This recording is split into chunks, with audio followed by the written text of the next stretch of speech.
First story, by Sarah M. The night was cool, and the moon cast a pale glow over the peaceful streets of Oakwood, a small town nestled in upstate New York.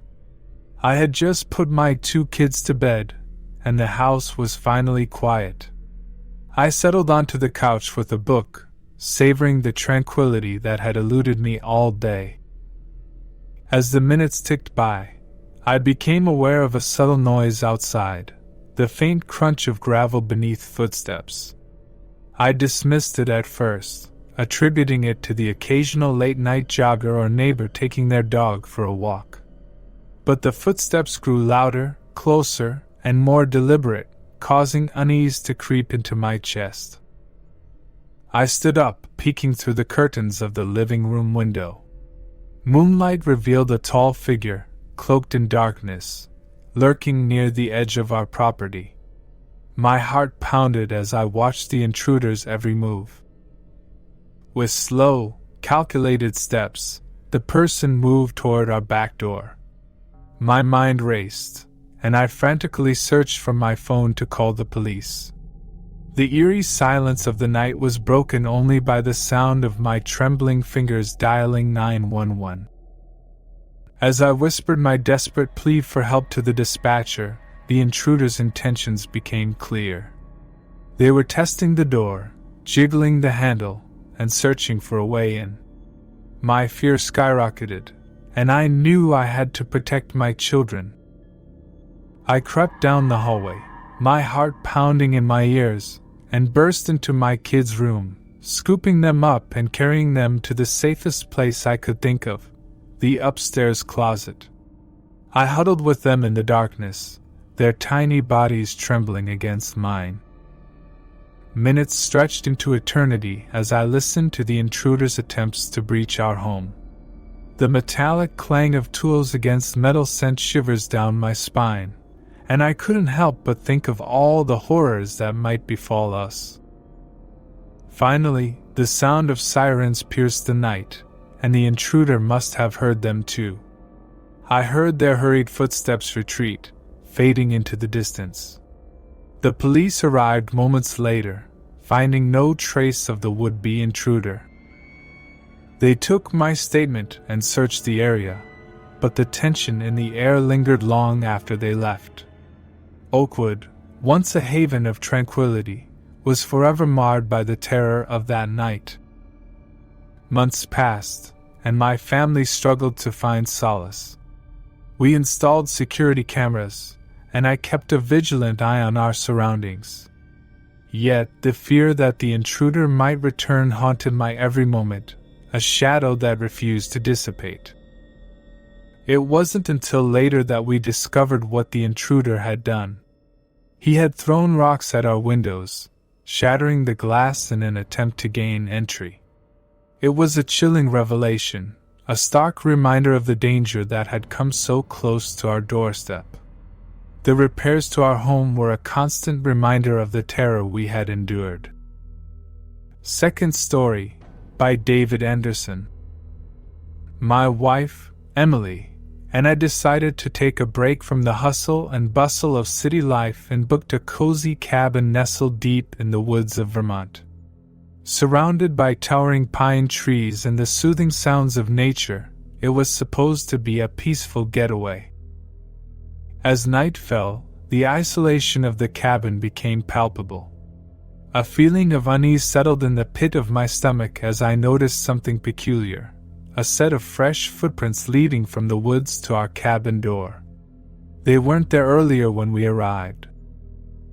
I couldn't shake the sense that we were being watched. Every rustle of leaves and creak of the floorboards made my heart race.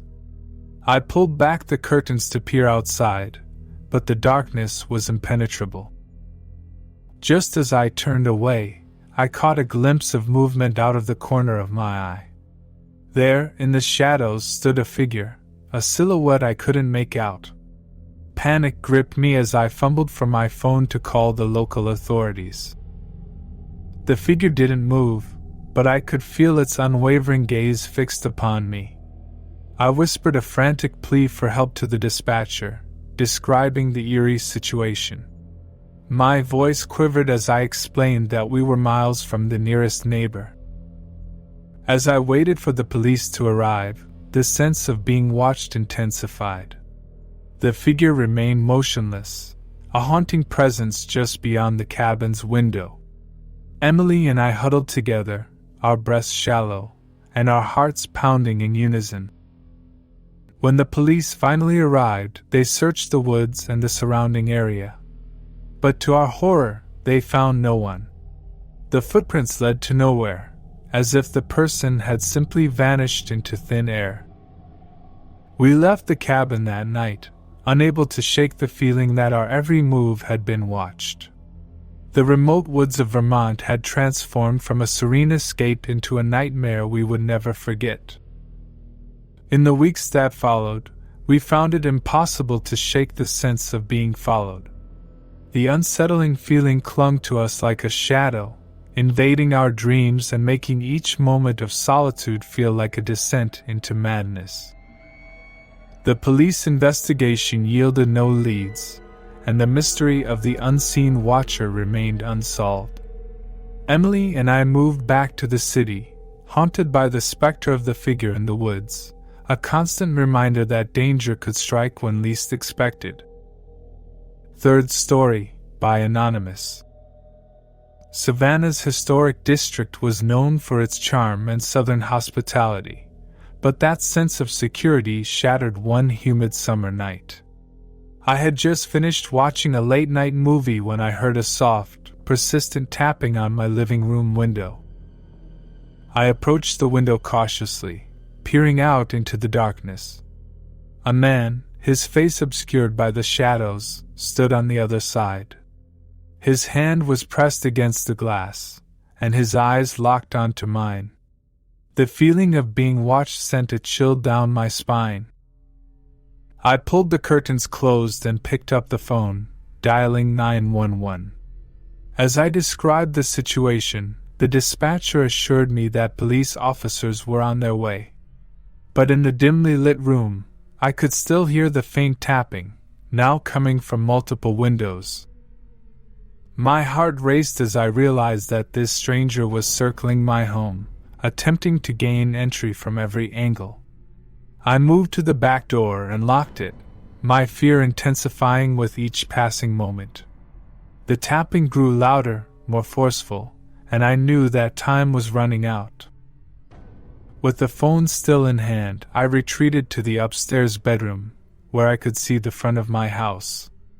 The police arrived just in time, sirens blaring, their flashlights piercing the darkness. I watched as they apprehended the relentless stranger, his face contorted in anger as he was handcuffed. They discovered that he had a history of mental illness and had fixated on my home for reasons I couldn't comprehend. His persistence and the eerie tapping on my windows had left me shaken to the core. In the aftermath of that night, I couldn't escape the feeling that the stranger's menacing presence would haunt my dreams, a reminder that sometimes danger lurks just beyond the safety of our own homes. Savannah, once a haven of southern charm, was forever altered by the terror of that night. The fear that he might return gnawed at my sanity, transforming my once peaceful neighborhood into a place of dread. Every creak of the floorboards, every rustle of the leaves outside, was a haunting reminder that the persistent stranger might not be gone for good. Fourth story, by Anonymous. Chicago's vibrant cityscape was the backdrop to my bustling life, but it all changed one fateful night.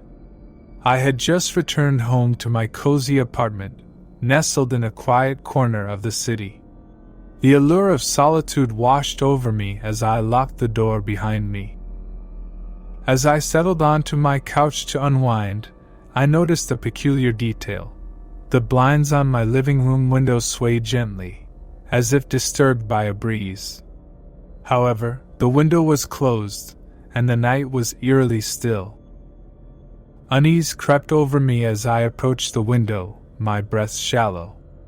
The city lights outside painted a haunting picture, the silhouette of a man, cloaked in darkness, standing across the street, staring directly at me.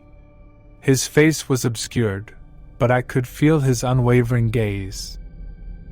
I fumbled for my phone, dialing 911 in a trembling panic. My voice quivered as I whispered the details of my eerie encounter. The dispatcher assured me that police officers were on their way, but my heart raced with each passing moment. The shadowy stalker didn't move, just remained there, an unsettling sentinel. I backed away from the window, my apartment suddenly feeling like a trap. I locked myself in the bedroom, heart pounding in my ears. When the police arrived, they found no trace of the stalker. They scoured the area, but the relentless figure had vanished into the city's labyrinthine streets. The fear of his return lingered, casting a long shadow over my once beloved apartment. Weeks turned into months, and I lived in a constant state of dread. The police investigation yielded no leads, and the shadowy stalker remained at large. Every time I glimpsed a stranger in the street, I couldn't help but wonder if he had returned, lurking in the shadows. Fifth Story, by James C. Dallas, Texas, was known for its warmth and hospitality, but that hospitality took a sinister turn one sweltering summer night.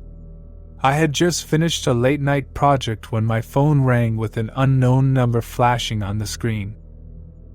I answered, expecting a telemarketer or a wrong number, but the voice on the other end was anything but ordinary. A deep, chilling whisper sent shivers down my spine.